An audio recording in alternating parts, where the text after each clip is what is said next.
est enregistré pour que vous puissiez regarder le replay après. Donc, comme je vous l'ai indiqué, là, vous avez la partie questions-réponses. Donc, vous pouvez poser vos questions au fur et à mesure de la présentation. On prendra le temps d'y répondre en fin de présentation. Donc, le sujet du jour, le sommaire, on va commencer par une introduction sur le cloud computing, avec une définition très rapide pour que tout le monde soit au même niveau d'information sur qu'est-ce que c'est que le cloud. On fera la distinction aujourd'hui entre un cloud privé et un cloud public, si ce n'est pas encore très clair pour tout le monde. Ensuite, effectivement, on va regarder les 10 bonnes raisons de choisir un ERP et d'héberger son ERP. Et on finira par le cloud d'AWS et l'offre de recherche construction qui s'appelle Open Cloud.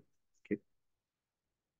Donc le cloud computing, la définition, alors c'est un espace voilà, qui est immatériel, qui permet de stocker différentes ressources et différentes données. Donc il faut voir ça comme un ensemble de serveurs qui est disponible en ligne. Donc les serveurs, ils sont stockés sur des data centers qui, eux, sont physiques. Ok. Les serveurs, ils permettent de stocker le logiciel ERP. Là, on parle d'OpenPro en l'occurrence, de pouvoir stocker OpenPro. Donc il y a deux choses. La première, c'est le cloud privé. Ça, c'est l'existant.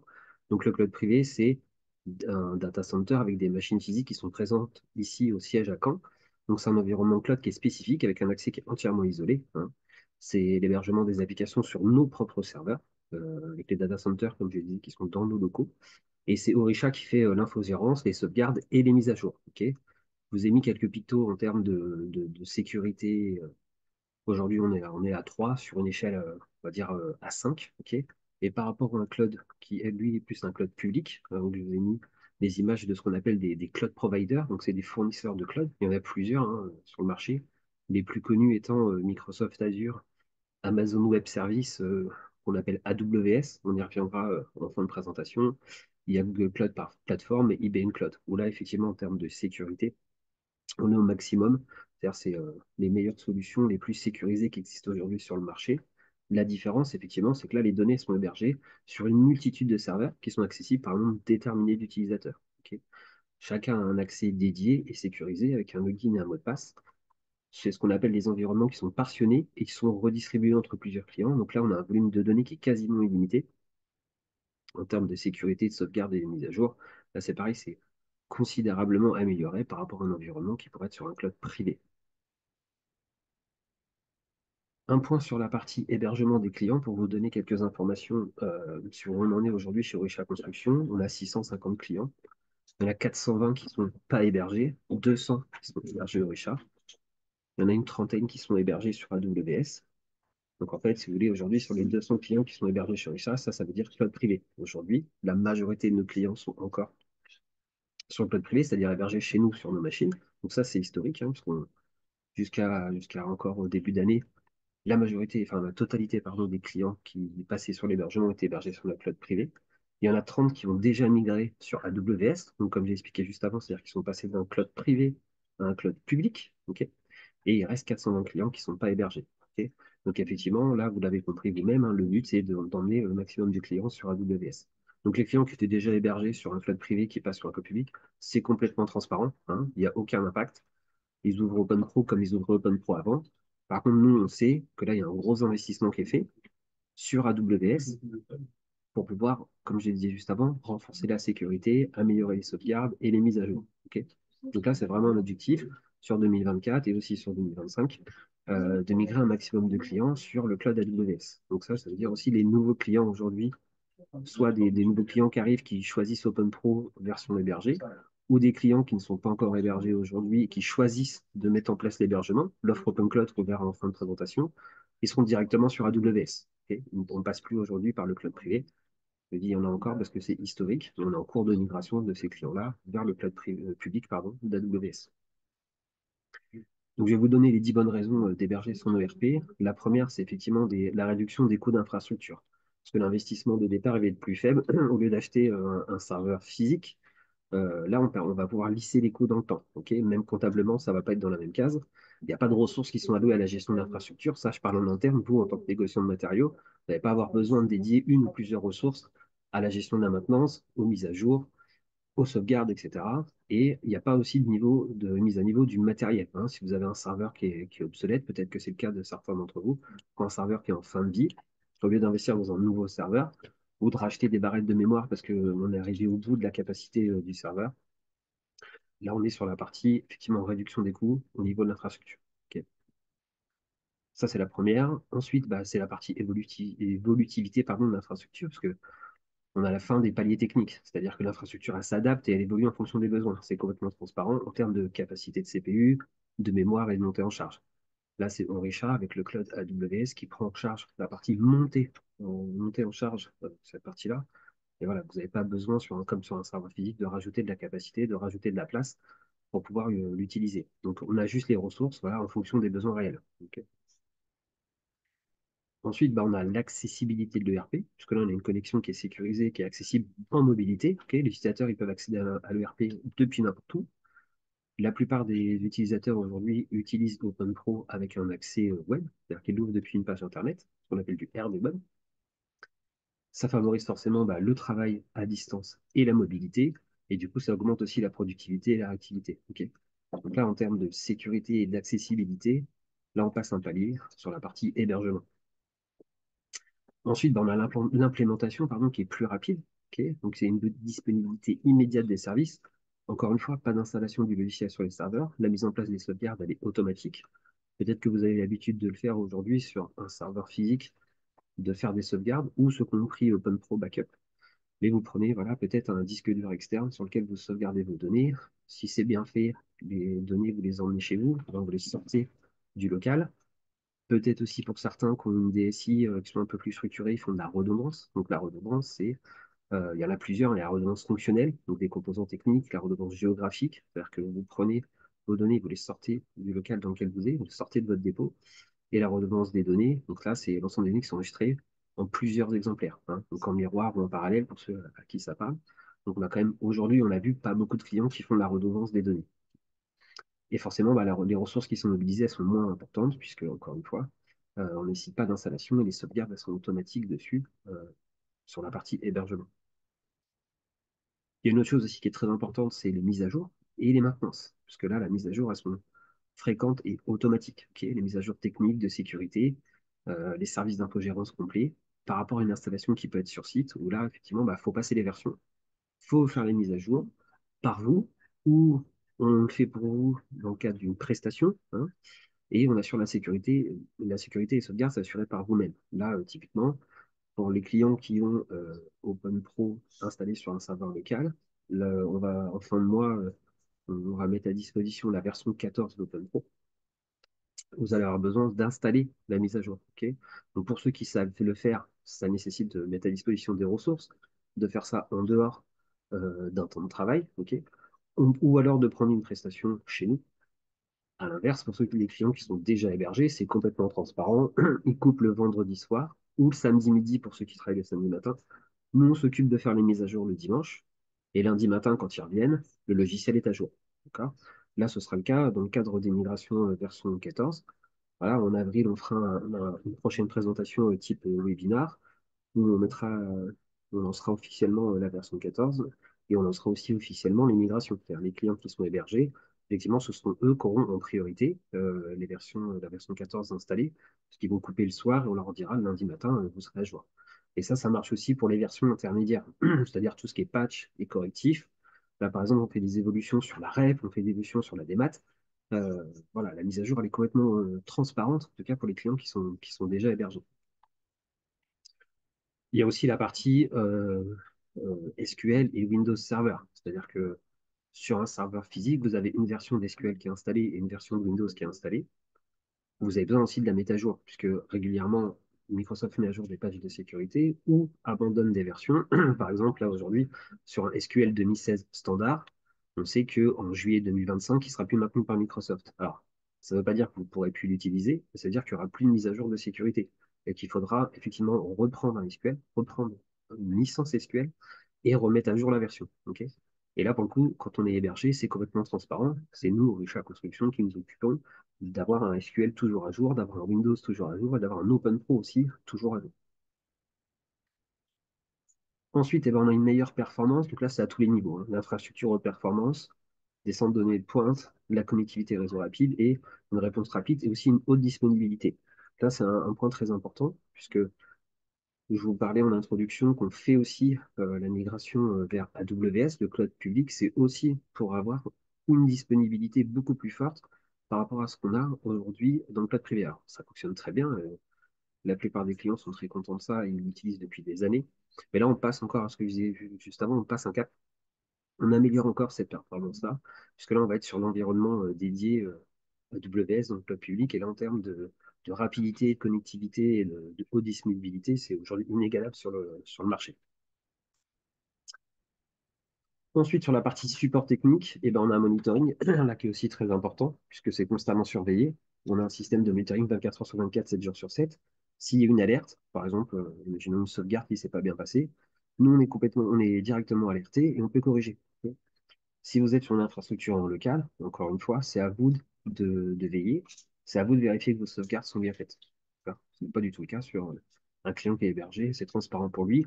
Même souvent, peut y avoir un incident sur sa base de données, c'est complètement transparent pour le client. Il n'est même pas alerté, on corrige tout ça. Du coup, une des forces aussi, c'est la concentration sur le cœur de métier. Vous êtes négociant de matériaux, hein. Même si vous avez pour les grosses structures, des DSI ou des gens responsables de l'informatique, c'est pas votre métier. Ok. Euh, Ça permet aussi là de concentrer sur le cœur de métier, de pérenniser le système d'information, qui est une solution qui est hébergée avec un loyer tout compris, et vous concentrez pardon, sur les tâches à forte valeur ajoutée. Ok. Votre métier, c'est négociant de matériaux, c'est pas forcément informaticien. Ensuite, on a l'ouverture sur l'extérieur qui est importante. On y reviendra un peu plus en détail après, qui est préparer votre négoce au monde de demain. Là, on parle d'interconnexion avec d'autres applications. Donc, c'est d'autres applications qui sont connexes à l'ERP. Là, j'ai pris par exemple la CRM, un site internet, des étiquettes électroniques. Il y en a beaucoup d'entre vous qui les utilisent. On s'ouvre via des web services, des web services et des API. Je ne vais pas rentrer trop dans le détail sur ce que c'est qu'un web service ou ce que c'est qu'une API. On aura l'occasion d'en parler, mais bon, ça permet de se connecter à d'autres logiciels. Et le RP, du coup, il est plus limité au mur de l'entreprise. Je prends l'exemple des étiquettes électroniques. Il y en a beaucoup d'entre vous qui travaillent que SES, pour ne pas les citer, ou qui ont des configurateurs pour la menuiserie, des pros de vie, des choses comme ça, ou même de l'EDI. Le fait d'avoir un ERP qui est complètement hébergé fait qu'on peut communiquer via des web services. Ok. On n'est pas obligé d'avoir le fonctionnement aujourd'hui qui est je récupère un fichier à plat et je l'intègre. C'est-à-dire je récupère des données à J+1 quand ça va bien. Là, le fait de pouvoir s'interconnecter avec des web services et de l'API, j'ai de la donnée en temps réel. Ok. Donc, des données qui viennent d'un CRM, des données qui viennent des commandes d'un site internet, des étiquettes électroniques ou des données que je récupère d'un configurateur menuiserie, par exemple. Et le dernier point, on va y passer un peu plus de temps, vous l'avez bien vu, c'est la partie sécurité. Parce qu'on a la partie sécurité du data center, donc que ce soit une sécurité physique. Dans le data center, on a un accès qui est contrôlé par batch, avec une surveillance vidéo, du gardiennage. Voilà. Alors, je ne dis pas que le négoce chez vous, il n'est pas sécurisé. Euh, mais en tout cas, dans les data centers, alors c'était déjà le cas sur le cloud privé, mais encore plus sur les clouds publics, tout est contrôlé. Il y a une surveillance vidéo, il y a une sécurité incendie, avec détection, extinction des incendies, des ports coupe-feu, des détecteurs anti-fumée. Donc ça, c'était le cas déjà pour ceux qui ont eu l'occasion de voir comment c'était fait chez nous dans notre data center, c'est le cas. Mais là, on est encore un niveau au-dessus. C'est bien supérieur.